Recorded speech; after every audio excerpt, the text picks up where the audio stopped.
The final footage. It all began on a dull night in our college dorm. Midweek, with assignments piling up untouched, we decided to rewatch The Blair Witch Project. Jack, my roommate, was hooked from the first frame, his first time seeing it. "Screw studying," he declared, eyes gleaming. "I swear I could make something like that, but better." I laughed, trying to ground him, but he was already lost in his vision. Days passed, and he dropped the idea, or so I thought. After exams, he blindsided me with an offer. "Wanna be in a movie? I'm directing. Just need one more actor." I shot him down. "Got a decent camera? A script?" "Got it all covered," he said, barely hiding his excitement. "Come on, help me out. I don't want to pay for actors." I should have been insulted, being his last pick. But I just bombed my dream summer internship, and my head was a fog. Why not, I thought. Might as well. Jack wasn't kidding. He'd borrowed a solid camera from his uncle. Hawkins' uncle scored plane tickets through his girlfriend at the airport and secured a free motel stay, courtesy of his dad's friend who owned the place. With me, Jack, and his buddies Wayland and Mick, we landed in Sicily a week later, checked in, and kicked off this bizarre adventure. Still, I had doubts about the film's quality. Those doubts grew when Jack admitted there was no script. "What the hell?" Wayland groaned. "It's fine," Jack grinned, "like Blair Witch. No script keeps it real." His pitch: 4 friends on a trip hear rumors at a bar about a cursed coastal ghost town with a history of unexplainable events. Curiosity pulls them in, and things spiral into a psychological nightmare. No monsters, just creeping dread and unraveling minds. The first week was a mess of partying and shooting random footage in Sicily. The clips were awful. Jack just shrugged. "It's fine. Those scenes don't matter." Then he got the idea to cast a local as the warning character in the bar scene. We walked into a dingy tavern, and Jack pitched the idea to a grizzled middle-aged man in broken Italian. The guy cut him off. "Kid, I speak English. What do you want?" Jack laid it out. "Just tell us not to go to that town because of some black-eyed demon or whatever. If the film blows up, I'll send you cash." The man smirked. "You kids are bold. You're saying you haven't done your research." We exchanged glances. He leaned in, voice low. "That place, it wasn't abandoned because of a fire. There was a fire, 2 houses, but that's not what emptied the town. What started the fire, that's what drove them out. Not gas, not people. Something you're not ready to understand." He turned back to his beer. Jack, practically vibrating, begged, "Can you say that again? I'll film it this time."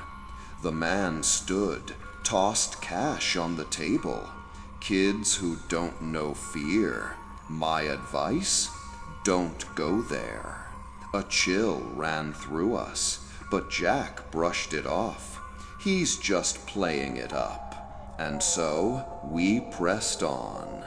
We rented a car and followed a tattered map Jack found, a blurry scan from a Reddit thread years old. The town had no official name, but locals called it Lungo Morto, Dead Coast. Google Maps gave up halfway. Phone signals faded. The sky, though midday, hung unnaturally gray. Narrow stone roads twisted through moss-streaked ruins, as if the place had been severed from the world long ago. Wayland got uneasy. Anyone hear that buzzing? Like high voltage lines? But there's no power here. Mick stared silently out the window. I reviewed our footage. Slight static flickered. At first, I blamed Jack's shaky hands, but the frames, they skipped. Seconds misaligned, like time itself stuttered. Some images flickered, torn like wet paper. Jack was ecstatic. This is the vibe I wanted. Weird noises, bad roads. It's like fate. We reached Lungo Morto near dusk. A rusted sign leaned by the road. No words, just charred streaks from a long ago blaze. Beyond a cracked stone archway, 36 abandoned two-story houses, a church at the center, and a cobbled path stretching to the sea. We set up camp in the sturdiest house. Its tin roof sagged, but the interior was dry. Jack, buzzing with energy, scribbled a storyboard on the wall and checked the camera, batteries, and flashlights. That night, something felt wrong. While pitching the tent, I glanced at the sea. The waves were still, silent. No wind, no insects. The town felt encased in heavy glass, cut off from reality. In the dead of night, with everyone asleep, I heard footsteps. Not rats, not wind. Deliberate human steps echoing on the stone outside. I grabbed the camera, switched to night mode, and crept to the door. No one was there, but the footage, it caught something. A shadow, taller and thinner than any person, stood at the end of the street by a broken lamppost, motionless. I zoomed in, and it was gone. I woke the next morning, half convinced it was a dream, but the footage was still there.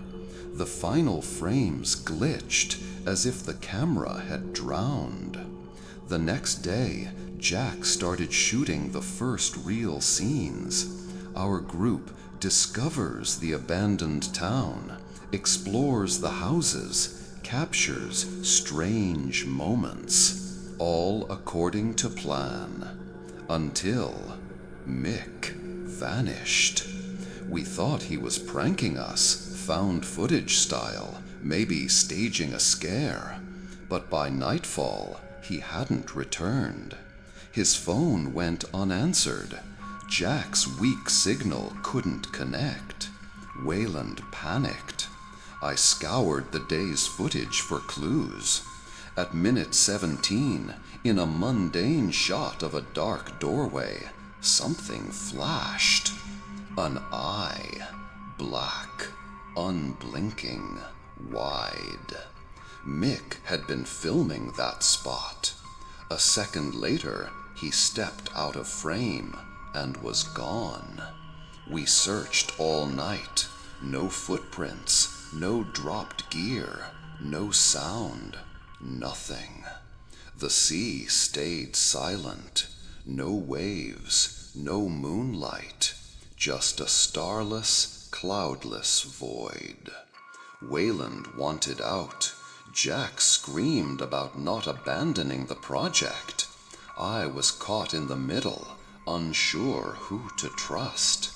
That was the last time all three of us were together. The next morning, I woke to whispering. Jack stood in the yard, facing the sea, camera in hand, but off. He muttered Italian mixed with something like Latin, jagged and nonsensical. I shook him. He flinched, eyes bloodshot, sleepless. He grabbed my shoulders. Mick's still here. I feel it. I need to finish this film. If we nail it, we're set. This is my shot. I backed away, skin crawling. Wayland said nothing. That morning, he tore through every corner of the town. By afternoon, he whispered to me, I found something under the church. The church loomed at the town's heart, rotted wooden doors, a shattered bell tower. No one had dared enter before. Wayland uncovered a tunnel, sealed with boards and rusted wire, as if meant to stay buried forever. Below was a stone chamber, vast and deep.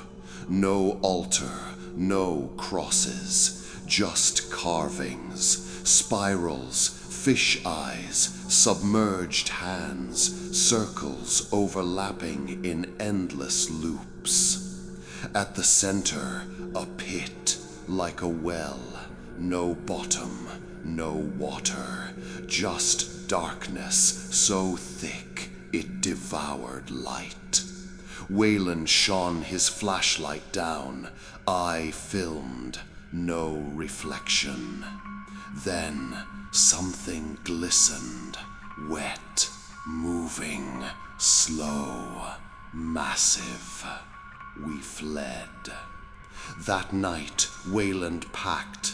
We're leaving, he said. No cops, no posts online, just go.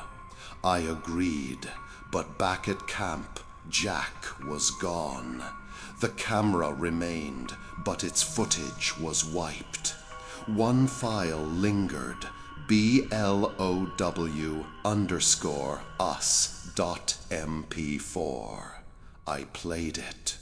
Shaky visuals, flashlight beams jerking wildly, Jack's ragged breathing, dripping water. He was in the chamber. He chanted inhuman sounds. His voice broke into a scream. A crash followed, like water bursting and bones snapping. The scream went black. In the final 5 seconds, a faint image flickered. A face, not Jack's, not Mick's. Gray skin, fish-like eyes, a mouth stretched ear to ear, staring into the lens. The file ended. Wayland and I drove off that night. 10 kilometers out, the car stopped. Fuel full, engine running, but the wheels wouldn't move. I checked outside. The rear tires were pierced with fish scales, razor sharp, hard as steel. No tracks behind us. The road looked untouched. Wayland bolted into the woods. I shouted, but he was gone. His scream tore through the night, then silenced. I searched for 2 hours. No body, no blood, no phone.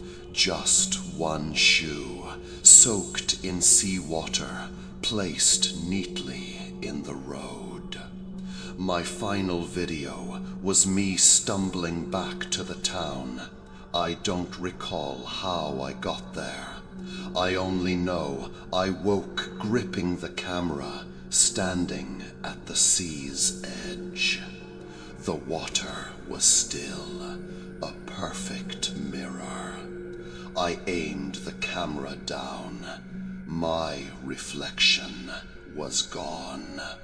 In its place, another face, rising slowly from the depths. I threw the camera and ran. 4 months later, an amateur diver off Liguria's coast reported finding recording gear near an abandoned town. The story spread like wildfire. No one can say if it's real or a hoax, but the footage remains, haunting the internet with questions no one can answer.